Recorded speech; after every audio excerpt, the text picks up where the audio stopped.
What's up, everyone? This is Bacon, and today is the last tier list for the faction, the Graveborns.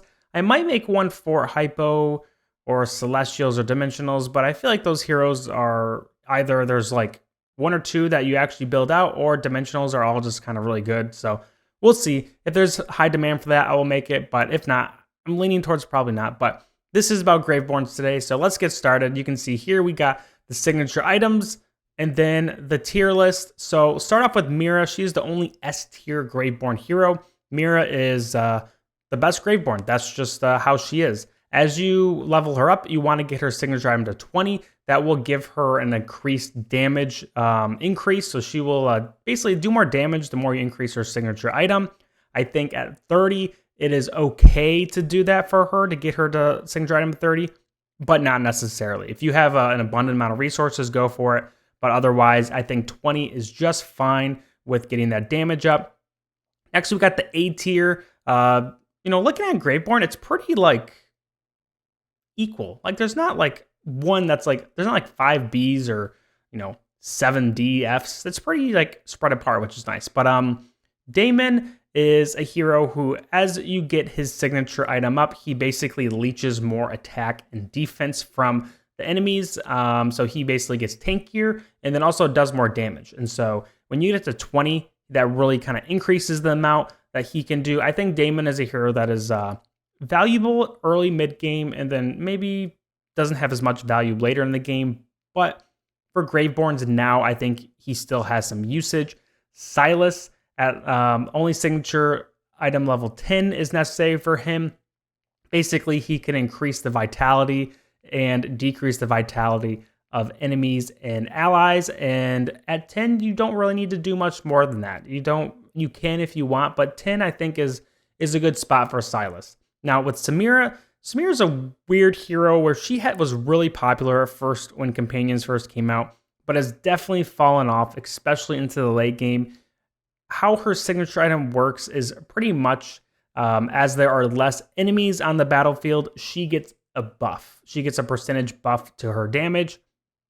Now, as you get it up past 10, that damage increase just kind of goes up. So basically, pretty straight correlation of the higher the signature item, the more damage buff she will get as less enemy heroes are on the board. But I think 10 is really where you want to get her to. If you go past that, you're kind of just wasting value because she will kind of fall off over time.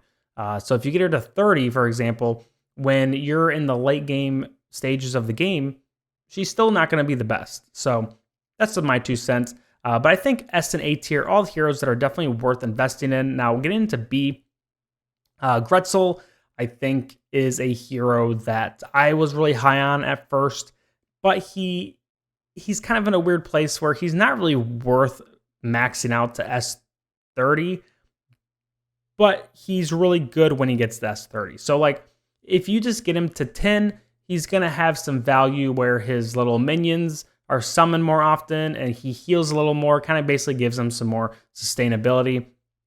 But besides that, he's just basically, if you want him to do damage, get him to 30. If you want him just to be a tanky boy, 10 is perfectly fine.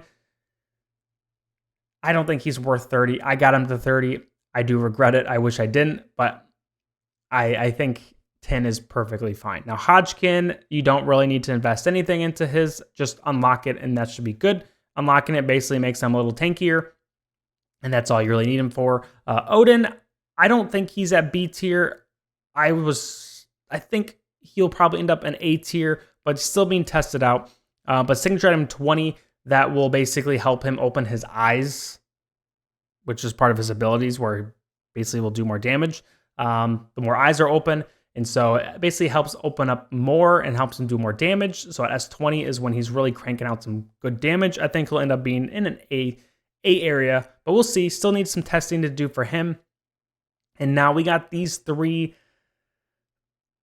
Personally, I wouldn't recommend investing in any of the C and D and F tier heroes. They're just not really worth it, to be honest. But here is the information if you want to. I would say if you want to invest in one of these, though, Isabella here is, there's a few random scenarios where she can really crank out some damage, whether that's in Guild Boss or Dream Realm. But just getting her to signature item 10 just to get that damage going is all you really need for her. But these two, I just Tresnor and, you know, Skeleton Mermaid Lady, I don't even remember her name. Really not worth it. Tresnor is useful in a few random scenarios, but because the value just isn't there for a signature item, just don't really need to do anything with them. She is also in a random few good spots, but that's about it. Now looking at the D, D's interesting because these three heroes, she her hook is obviously really Nora's, whatever her name is. Hook is really powerful in certain situations where you can hook the enemy backline and pull them to her. But that's really, you only need one copy to do that. Not really necessary for any farther. And then, oh, what is his name? I should know this. He's like a classic hero.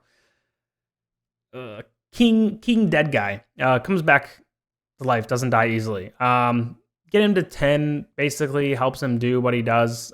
He basically has two things that are valuable where he doesn't die right away, kind of comes back to life, but also he does damage to someone who's like the farthest away from him, or it's like the opposite side of the board of him.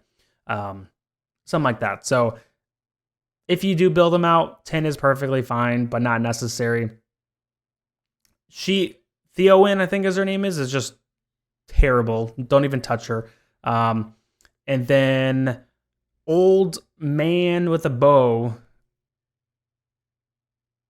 I don't remember his name. Just not worth building out. I was really high on him when he first came out because he did have some good damage buffs from Classic, but he basically has like one use that's just not very useful and not really worth investing in. But that's the Graveborn faction. This one's pretty easy, I feel like, pretty straightforward. I think anyone B and above you will find useful and you will be using semi-frequently, especially in like the Graveborn Tower and different areas like that. I think C and below, very situational circumstances where you just really won't be using them very much. But Mira is your bread and butter of the Graveborn. She's great. I love her. I love her kit. I love her design. Very cool hero. Excited for more new heroes that are not just pulls from Classic, but actual new heroes being introduced in the game that are also not dimensionals. But we'll see. Hopefully this is helpful. I'll probably make these every 2 months because I don't think there's enough changes to really make these every month. But thank you guys for watching. Hopefully this was helpful. Make sure you like and subscribe below. And as always, have a great rest of your day. Peace.